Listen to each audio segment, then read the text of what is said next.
వాళ్ళు ఫోన్ల ద్వారా ఇస్తారు. కాకపోతే మీరు పర్సనల్ గా పిలిస్తే పలికేటంత దూరం మీరు మాకు, కాబట్టి ఖచ్చితంగా ఎవరికైనా మీరు హెల్ప్ చేయాలని కోరుకుంటున్నాం. అదే విధంగా మన హిందీ పండిత్ చిదానంద రెడ్డి సార్, బిల్లి దూద్ నహి పీతి, పిల్లి పాలు తాగదు ఎందుకు తాగదో తెలియదు. ఒక సంవత్సరం అంతా వెయిట్ చేశాను సార్ అది తెలుసుకోవడానికి. మొత్తం చదవమంటేనే మరి రాదు హిందీ. మీరు ఏమో చెప్తారు ముందు ఆ క్లాస్ చెప్పండి సార్ అంటే, బిల్లి దూద్ నహి పీతి అనేది ఒక రివైవల్ చేయడానికి ఒక 1 year టైం పట్టింది సార్ మీరు. సో అట్లాగే మీరు సెకండ్ పీఈటీ కూడా అనొచ్చు. సెకండ్ పీఈటీ కాదు, ఒకనొక టైంలో ఫస్ట్ పీఈటీ కూడా. అన్ని రకాల గేమ్స్ లో హెల్ప్ చేసి అందరిని ప్రోత్సహించినటువంటి మీరు మాట్లాడాల్సిందిగా కోరుతున్నాను.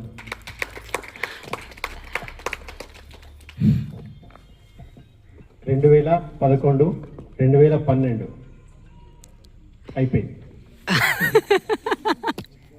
ఏమైపోయింది? సంవత్సరం అయిపోయింది. కరడుపల్లిలో నా చివరి ఎస్ఎస్సి బ్యాచ్ అయిపోయింది. టీచ్ చేసినటువంటి ఒక్క నిమిషం,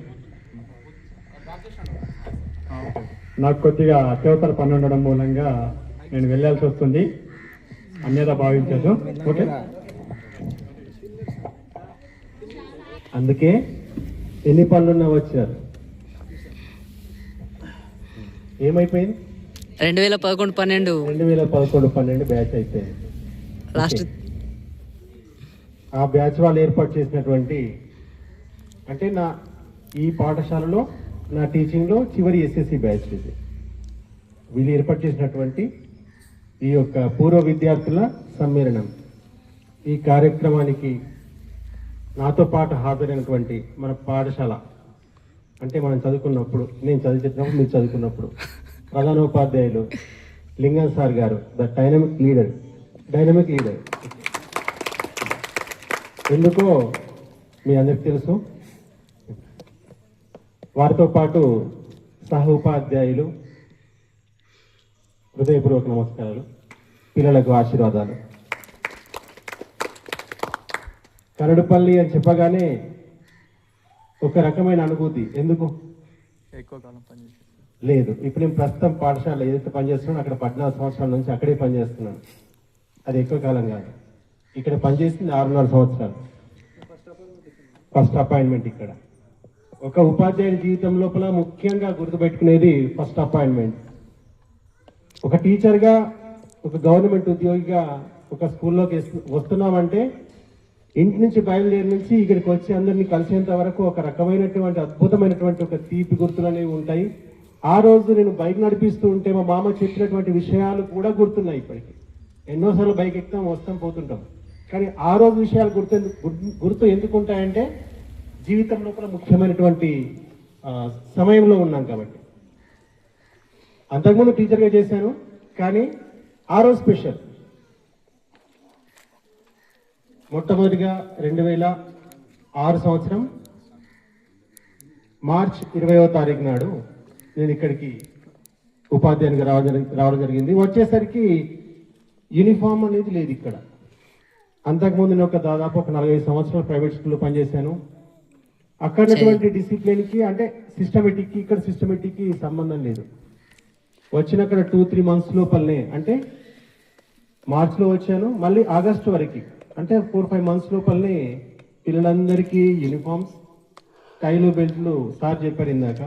అది ఖచ్చితంగా ఇంప్లిమెంట్ చేయాలి అని చెప్పేసి అప్పుడు హెచ్ఎం గారు, జయకర్ సార్ గారు ఉండే, సార్ని ఒప్పించి, మ్యాథ్స్ టీచర్ శ్రీనివాస్ సార్ ఉండే, ఆ సార్ని ఒప్పించి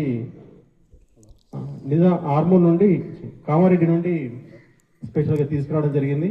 అంటే డబ్బులు మీయే, కానీ ఇనిషియేట్ చేసే వాళ్ళు, అంటే ఆ పనిని తీసుకునే వాళ్ళు ఇంపార్టెంట్. అది స్టార్ట్ అయిన తర్వాత డిసిప్లిన్ స్టార్ట్ అయింది. వచ్చిన స్టార్టింగ్లో పిచ్చి కొట్లు కొడుతుంటే, మీ లాస్ట్ వరకు కొట్టానో లేదు నాకు తెలియదు, నాకు ఇప్పుడు గుర్తులేదు, కానీ చాలా కొడుతుంది. ముఖ్యంగా ఎక్కువ కొట్టింది ఎవరినంటే రామ్నో లక్ష్మణో తెలియదు నాకు. వాళ్ళమ్మ పెద్ద కయ్యంకి వచ్చిందంటే దాదాపు ఒక అర్ధ గంట సేపు పొరుకున్నాం. ఎందుకో గుర్తుందా తమ్ముడా? ఎందుకో గుర్తుందా? ఏం చేసిన బెంచ్ మీద పిన్ను సంథింగ్ ఏదో పెట్టింది.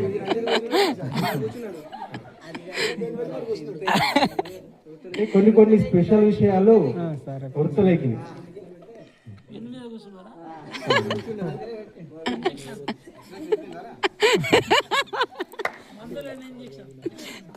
ఓకే, అట్లా అంటే మీరు ఇవన్నీ చెప్పలేదు. మనం ఇక్కడికి వచ్చిందే పాత విషయాల్ని గుర్తు చేసుకోవడానికి. పాత విషయాల్ని గుర్తు చేసుకుంటూ ప్రజెంట్ ఏముందామో చెప్పాలి. ఇక్కడ మనం కూర్చున్నాం ఈ ప్లేస్ 3:30 అయిందంటే క్రికెట్ స్టార్ట్. క్రికెట్ అంటే నేను వచ్చిన స్టార్టింగ్ లో క్రికెట్, తర్వాత వాలీబాల్కి వచ్చింది. జయకార్ సార్ పీరియడ్ లో మొత్తం 3:30 నుంచి స్టాఫ్, పిల్లలు, రాజయ్య అంతా క్రికెట్. క్రికెట్ ఇది వాలీబాల్ ప్లేస్. తర్వాత స్టార్టింగ్ లో ప్రభులింగం సార్ వాలీబాల్. వాలీబాల్ అంటే గర్ల్స్ వాలీబాల్. మా మొత్తం మండల్లో ఖోఖో కాదు, ఏది గెలుస్తారు అంటే గర్ల్స్ వాలీబాల్, మన బాయ్స్ కాదు, గర్ల్స్ వాలీబాల్. ఇక ఫిక్స్ వాళ్ళు రాసేసుకుంటారు, కరడు కొలికని రాసేసుకుంటారు అంతా అదే. ఆ తర్వాత నెక్స్ట్ పీటీ సార్ వచ్చాడు హాకీ. నాకు ఇక్కడికి వచ్చేటప్పటికి వాలీబాల్ అంటే కూడా తెలియదు, ఇప్పుడు ముట్టలేదు. దాని తర్వాత హాకీ అంటే తెలియదు. సార్ వచ్చిన తర్వాతనే ఇక్కడే హాకీ నేర్చుకున్నాను, పిల్లలతో కలిసాను. అప్పుడు ఇది లేదు, ఇప్పుడు ఇది వచ్చింది. అక్కడ హాకీ లేదు, అక్కడ హాకీ లేదు, ఆంజనేయులు సార్ లేరు. ఆంజనేయ సార్. ఓకే, అంటే అప్పుడు ఎక్కువగా ఆటలు ఆడేవాళ్ళం, ఆరోగ్యంగా ఉండేవాళ్ళం. ఇవి వచ్చినాయంటే దీంతో పాటు ప్రాబ్లమ్స్ కూడా వస్తాయి. సో ఇది రావద్దు అంటే ఎక్కువ పనులు చేయాలి, హార్డ్ వర్క్ అనేది చేయాలి. కూర్చుండి తింటే గుట్టలు పెరుగుతాయి, ఈ గుట్టలు పెరిగితే సమస్యలు స్టార్ట్ అవుతాయి. చదువు విషయానికి వస్తే కొంచెం బాగానే స్ట్రిక్ట్ ఉండేవాళ్ళం.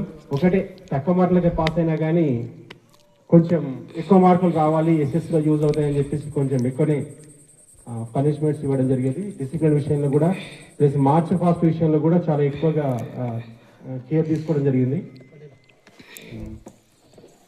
ఇంకా అప్పట్లో రాకేష్ క్లాస్ టాపర్, ఆ తర్వాత సెకండ్ టాపర్ అనేది నాకు గుర్తులేదు ఎవరనేది.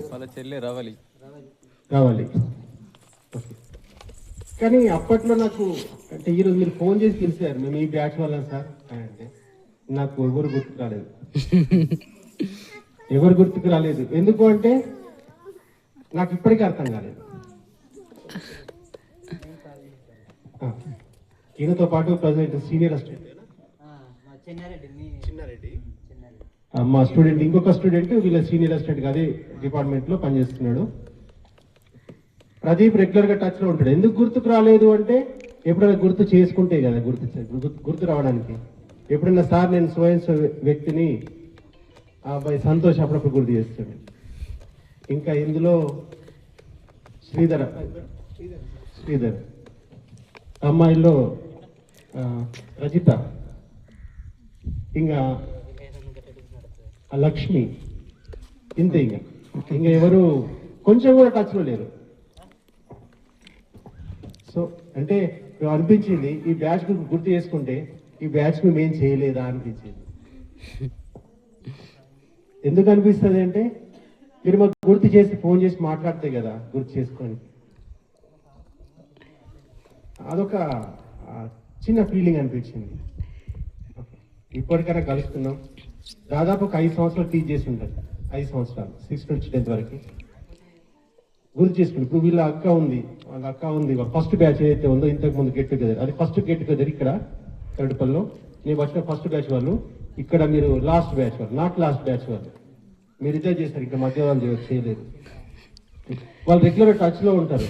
ఎందుకంటే అది వాళ్ళకి తెలియాలి, మాకు తెలియాలి. మాక్సిమం క్లాస్ లో 40 మెంబర్స్ ఉంటే 30 మెంబర్స్ టచ్ లో ఉన్నారు ఫస్ట్ బ్యాచ్ వాళ్ళు. మీ బ్యాచ్ లో ఒక అమ్మాయి మర్చిపోయాను, గ్లోరియా, టచ్ లో ఉంటుంది. ఎందుకు అక్క కృప వల్ల.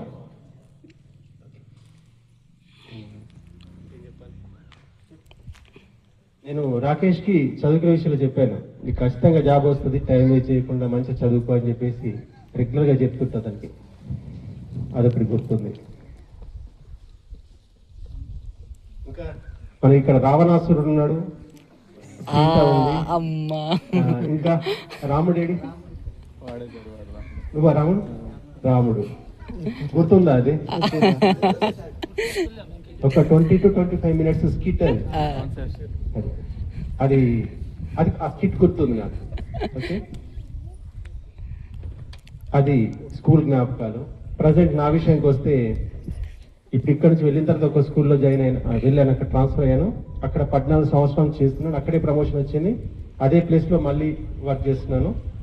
అది ఈ రీసెంట్గా 1 year బ్యాక్ మా మేడం కూడా జాబ్ వచ్చింది. తను అక్కడ సోషల్ వెల్ఫేర్లో వర్క్ చేస్తుంది. ఆమె ఒక మోటివేషన్ ఒక్క నిమిషం చెప్తాను. ఆమె వయసు 41 yearsలో జాబ్ వచ్చింది ఆమెకి. అంటే జాబ్ రావడానికి ఏజ్తో సంబంధం లేదు. ఆమె డిగ్రీలో 3 సార్లు ఇంగ్లీష్లో ఫెయిల్ అయింది. ఇంగ్లీష్లో అంటే ఇంగ్లీష్ ఏమి రాదు అని అర్థం. ఇంగ్లీష్లో ఫెయిల్ అయినా కానీ ఇంగ్లీష్ మీడియంలో ఉన్నటువంటి గురుకుల పుస్తకాలు చదివి ఇంగ్లీష్ మీడియంలో ఎగ్జామ్ రాసి మన డిస్టిక్లో 2nd ర్యాంక్ వచ్చింది. విషయం అర్థం ఏంటి? ఇక్కడ మనకు ఏం వస్తుంది అనేది ముఖ్యం కాదు, మనం ఏం సాధించాలని డిసైడ్ చేసుకున్నాం అది ముఖ్యం. మనం ప్రజెంట్ ఏ పొజిషన్లో ఉన్నాం అనేది ముఖ్యం కాదు, మనం ఏ పొజిషన్కి చేరాలనుకుంటున్నాం అది ముఖ్యం. ఆ వయసులో తను డిసైడ్ అయింది, కష్టపడింది, ఫ్యామిలీ వదిలేసింది, దూరంగా వెళ్ళి కోచింగ్ తీసుకుంది. స్పెషల్గా ఇంగ్లీష్ రాదు, మరి ఎట్లా వచ్చింది సార్ ఇంగ్లీష్లో అంటే స్పోకెన్ ఇంగ్లీష్ కోచింగ్ తీసుకుంది. మనకు ఏదైతే రాదో అది నేర్చుకోవడానికి కోసం ప్రయత్నం చేయాలి. ఎంతవరకు నేర్చుకోవాలి? ఆ విషయంలో మనం పర్ఫెక్ట్ అయ్యేంత వరకు. ఆ విధంగా తను సక్సెస్ అయింది. తర్వాత 2 పిల్లలు అమెరికాకి వెళ్ళారు. బాబు మాస్టర్స్ కంప్లీట్ అయింది అమెరికాలో. 2 ఇప్పుడు ఒకటే రూమ్లో ఉంటారు. బాబు జాబ్ సెర్చింగ్ చేస్తున్నాడు, పాప స్టడీ చేస్తుంది. అది ఆ ఫ్యామిలీ బ్యాక్గ్రౌండ్. ఇక మీ గురించి వస్తే చాలా బెటర్ అనిపించింది. అంటే 2006 బ్యాచ్ ఫస్ట్ బ్యాచ్లో సెటిల్మెంట్ కంటే అంటే ఆ రోజు పూర్వ విద్యార్థుల సమ్మేళనంలో ఎంతైతే సెటిల్ అయ్యామని చెప్పారో దానికంటే బెటర్గా మ్యాథ్స్ బెటర్గా మీరు సక్సెస్ అయ్యారు.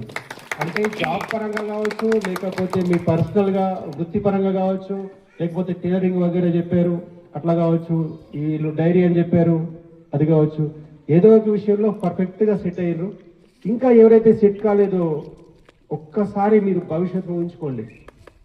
ఏమవ్వాలి, నా భవిష్యత్తు ఎట్లా ఉంటుంది, నేను ఏం వర్క్ చేయకపోతే ఎట్లా ఉంటుంది. సెట్ కాని వాళ్ళు ఎవరైతే ఒక్కసారి ఆలోచించుకోండి. ఒక 10 నిమిషాలు ప్రశాంతంగా కూర్చొని ఆలోచించుకోండి. ఒక టార్గెట్ పెట్టుకోండి, టార్గెట్ కోసం ప్రయత్నం చేయండి. ఖచ్చితంగా సక్సెస్ అవుతారు. మిమ్మల్ని మించిన ఎవ్వరూ లేరు. ఫస్ట్ మన యొక్క ఆత్మవిశ్వాసం ముఖ్యం. ఆత్మవిశ్వాసం తగ్గకుండా చేసుకోకుండా నేను ఏదైనా కానీ సాధించగలుగుతాను, నా వల్ల అవుతుంది అని చెప్పి. ఇంకోటి ఏంటంటే ఇంత చాలా వరకు గెట్ టుగెదర్ పార్టీని చూస్తాను. నువ్వు లేవద్దు అది ఒక్క 2 నిమిషాలు లేవద్దు. 2 నిమిషాలు చెప్ప, నాకు ఆకలి అవుతుంది.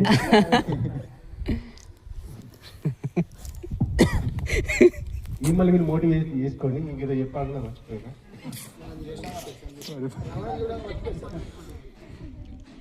సరే, అందరూ హ్యాపీగా ఉండండి. భవిష్యత్తులో ఒకరికొకరు. ఇంకోటి ఏంటంటే ఇక్కడికి రావడం అనేది ఒక అద్భుతమైనటువంటి ఆనందాన్ని ఇస్తుంది. మిమ్మల్ని అందరినీ చూడటం కూడా చాలా హ్యాపీగా ఉంది. ఎందుకంటే 13 సంవత్సరాల బ్యాక్ చూశాను మిమ్మల్ని, 14 సంవత్సరాల బ్యాక్, మళ్ళీ ఇప్పుడు చూస్తున్నాను. చాలా హ్యాపీ అనిపిస్తుంది. కళ్యాణ ఏమి మాట్లాడుతున్నావు? యా, నేను క్లాస్లో కూడా మాట్లాడుతూ ఇట్లాగే అడుగుతాను. సరే, అందరూ హ్యాపీగా ఉండండి. ఒకరినొకరు హెల్ప్ చేసుకోండి. ఎవరైతే మంచి పొజిషన్లో ఉన్నారో, ఎవరైతే డౌన్లో ఉన్నారో వాళ్ళని మీ వాళ్ళు మీ ఫ్రెండ్స్ మీతో దాదాపు 10 సంవత్సరాలు కలిసి చదువుకున్న వాళ్ళందరినీ పికప్ చేయడానికి కోసమని మంచి పొజిషన్ తీసుకోవడానికి మీతో సాధ్యమైనంత హెల్ప్ చేయండి. వాళ్ళు ఎప్పుడు గుర్తుపెట్టుకుంటారు. లాస్ట్ పూర్వ విద్యార్థుల సమ్మేళనంలో ఒకరు గుర్తుపెట్టుకున్నాడు, నాకు పుషప్ ఇచ్చాడు, నేను మంచి పొజిషన్లో ఉన్న మా ఫ్రెండ్ అని చెప్పేసి. అట్లా మీరు కూడా మీ యొక్క ఫ్రెండ్స్ని పుషప్ చేయండి. వాళ్ళు మంచి పొజిషన్కి వస్తే ఎప్పటికీ మిమ్మల్ని మర్చిపోరు. అందరు హ్యాపీగా ఉండండి. అప్పుడప్పుడు గుర్తు చేసుకోండి, మర్చిపోకండి. Okay, thank you. Sorry sir, నేను మర్చిపోతేనేమో లేవాల్సి వస్తుంది, మీరు మర్చిపోయారు అంతే. కూర్చుని తింటే గుట్టలు తరుగుతాయి అనేది పాత నానుడు అయితే, కూర్చుని తింటే గుట్టలు పెరుగుతాయి అనేది కొత్త నానుడు అని చెప్పింది సార్. కొంచెం ఎక్సర్సైజ్ చేయర్రి, నా లెక్కకుండా కూడా అందరు ఈజీగా. Thank you sir, thank you so much. అట్లానే మన సోషల్ సార్ మాట్లాడాల్సిందిగా కోరుతున్నాం. నరసింహ సార్, ప్రపంచంలో బురిండి పోవాలన్నా, ఎక్కడికి పోవాలన్నా, ప్రపంచ పటంలో మనం ఎడున్నామో తెలుసుకోవాలన్నా సారు అవసరం. మళ్ళా ఏదైనా సరే ఫస్ట్ చరిత్రలో పాతది ఏందో తెలిస్తే కొత్తది ఏందో తెలుసుకోవచ్చు మనం. ఫస్ట్ చరిత్ర అనేది చాలా ఇంపార్టెంట్. ఆ ఇంపార్టెన్స్ అనేది మనకు ఇంపార్టెంట్ గా చెప్పినందుకు ధన్యవాదాలు తెలుపుతూ నరసింహ సార్ మాట్లాడాలని కోరుచున్నాం.